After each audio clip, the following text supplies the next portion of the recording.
அருமை அருமை.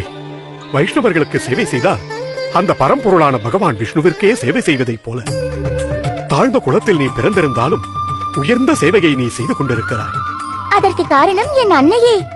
இங்குள்ள ரிஷிகளும் முனிகளும் தினம்தோறும் பாகவத புராணத்தை வாசித்து அதன் நுணுக்கத்தை ஆராய்ச்சி செய்து கொண்டிருப்பார்கள்.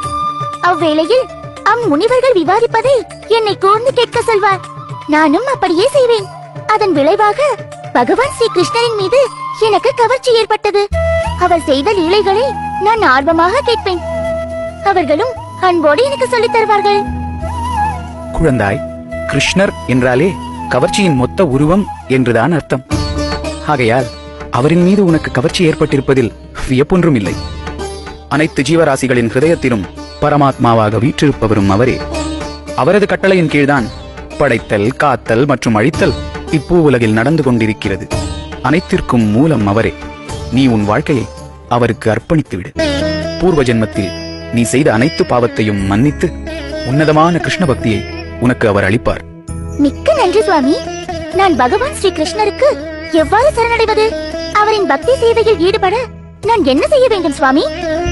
பகவான் ஸ்ரீகிருஷ்ணரின் நாமத்தை உச்சரிப்பதே ஜீவாத்மாக்கள் அவரிடம் சரணடைய உண்மையான வழி. உண்ணும் போதும் உறங்கும் போதும் எந்த ஒரு செயலை நீ செய்யும் போதும் அதை ஸ்ரீகிருஷ்ணருக்கே நிவேதனமாக செய்துவிடு. அவருக்கு எதிராக இருக்கும் எந்த ஒரு காரியத்தையும் நீ செய்துவிடாதே.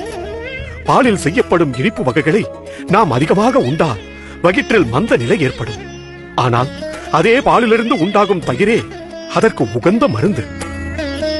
அதுபோல் பௌதீக பொருட்களால் உண்டான நம் சரீரத்தை பகவானின் சேவையில் நாம் பயன்படுத்தினால் பௌதீக பந்தங்கள் அனைத்தையும் அழித்து அவர் நம்மை ஆன்மீக நிலைக்கு உயர்த்துவார். சுவாமி, ஒரு வேண்டுகோள். சொல் குழந்தாய். பகவானுக்கு நைவேத்தியம் செய்த உணவு பிரசாதமாக மாறுகிறது. வைஷ்ணவர்கள் அதை உட்கொள்ளும் போது அதுவே மகா பிரசாதமாக மாறுகிறது. தாங்கள் உண்ட மிச்சத்தை மகா பிரசாதமாக உண்ண எனக்கு அருள் புரியுங்கள் சுவாமி. குழந்தாய், உனது பணிவாலும் தொண்டாலும் நாங்கள் பூரண திருப்தி அடைந்து விட்டோம். உன் விருப்பப்படி நீ தாராளமாக எங்கள் உச்சிஷ்டத்தை உண்ணலாம். நற்குணங்கள் நிறைந்த உயர்ந்த வைஷ்ணவனாக நீ வளர எங்களது பரிபூரண ஆசீர்வாதங்கள். ஆஹா, தன்யனானேன் சுவாமி, தன்யனானேன். கிருஷ்ணே மதிரஸ்து.